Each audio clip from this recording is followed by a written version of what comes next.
বন্দর দিয়ে পেঁয়াজ আমদানি হওয়ায় বাজারে কমতে শুরু করেছে দাম। তবে আইপি জটিলতায় দুশ্চিন্তায় রয়েছেন আমদানিকারকরা। বিস্তারিত জানাতে হিলি স্থলবন্দর থেকে যুক্ত আছেন সোহেল রানা।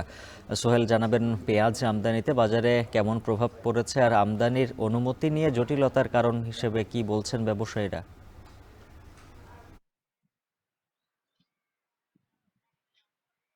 উজ্জ্বল, শুরুতে বলতে চাই যে আসলে আমদানি একটি জাদুমন্ত্র। যখনই আমদানি শুরু হয় তখন দেশের বাজারে যে পেঁয়াজের ঊর্ধ্বগতি বাজার সেটি কিন্তু নিয়ন্ত্রণে চলে আসে। আমরা দেখছি যে গত 17ই আগস্ট যখন পেঁয়াজ আমদানি শুরু হয় হিলি স্থল বন্দর দিয়ে, তারপর থেকে কিন্তু পেঁয়াজের যে দাম সেটি কিন্তু নিম্নমুখী হতে শুরু করে। আমরা দেখেছি 75 টাকা কেজি দরে বিক্রি হওয়া দেশি পেঁয়াজ বিক্রি হতে 15 টাকা প্রায় কেজিতে কমে প্রায় 60 টাকা কেজি দরে বিক্রি হতে দেখেছি। এবং ভারতীয় যে আমদানিকৃত পেঁয়াজটি রয়েছে সেটি কিন্তু বন্দরে আসবার পর সেটি 45 থেকে 55 টাকার মধ্যে মান ভেদে কিন্তু বিক্রি হচ্ছে, আমরা গত 3 দিন ধরে যেটি দেখছি। তবে নতুন করে এই যে পেঁয়াজ আমদানিতে জটিলতা তৈরি হয়েছে, যার কারণে কিন্তু বন্দরে যারা ব্যবসায়ী রয়েছেন তারা বেশ সংখ্যায় রয়েছেন। তারা বলছেন যেহেতু শুরু থেকেই সরকার এবার একটা ধরাবাঁধা নিয়ম দিয়েছেন, তারা 30 মেট্রিক টনের উপর পেঁয়াজ আমদানি অনুমোদন পাচ্ছেন না। যার কারণে এই 30 মেট্রিক টন আমদানি করবার পর তারা আবার নতুন করে চুক্তিবদ্ধ করছেন ভারতীয় ব্যবসায়ীদের সাথে। সেটি কিন্তু তাদের জন্য একটু বেগ পেতে হচ্ছে। তারা সবকিছু মিলিয়ে গতকাল কিন্তু আইপি ইস্যু নতুন করে হয়নি, যার কারণে বন্দর দিয়ে পেঁয়াজ আমদানি নিয়ে একটা সংখ্যা রয়েছে। যার কারণে আজকে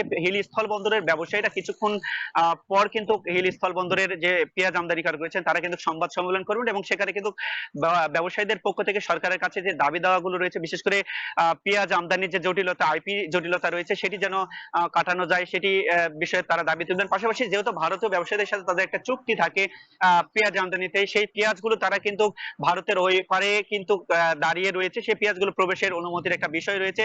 সব মিলিয়ে এই জটিলতাগুলো নিয়ে তারা কিন্তু সংবাদ সম্মেলন করবেন। তবে আপনাকে একটু তথ্য জানিয়ে রাখি উজ্জ্বল, যে এখন পর্যন্ত বন্দরে প্রায় 60 জন আমদানিকারক 1800 মেট্রিক টন পেঁয়াজ আমদানির অনুমতি পেয়েছে, যার মধ্যে 45 জন আমদানিকারকের প্রায় 1338 মেট্রিক টন পেঁয়াজ ইতিমধ্যে হিলি স্থল বন্দরে প্রবেশ করেছেন। বাকি পেঁয়াজগুলো প্রবেশ করবার পর পেঁয়াজ আমদানি বন্ধ হবার একটা সম্ভাবনা রয়েছে, যার কারণে কিন্তু বন্দরের ব্যবসায়ী যারা রয়েছে তারা কিন্তু সংবাদ সম্মেলন করবেন এবং তারা কিন্তু দাবি দাওয়াগুলো তুলে ধরবেন। এর ফলে যেটি হবে, যদি সরকার নতুন করে আইপি জটিলতা কাটিয়ে দেয় তাহলে আমদানির পরিমাণটা বাড়বে, বাজারে আরো পেঁয়াজের দাম কমে আসবে, এমন একটি প্রত্যাশা ব্যবসায়ীদের পক্ষ থেকে করা হচ্ছে। এই ছিল আমার কাছে হিল স্থল বন্দর থেকে পেঁয়াজ আমদানি, দরদাম এবং আইপি জটিলতা নিয়ে সর্বশেষ পরিস্থিতি। উজ্জ্বল।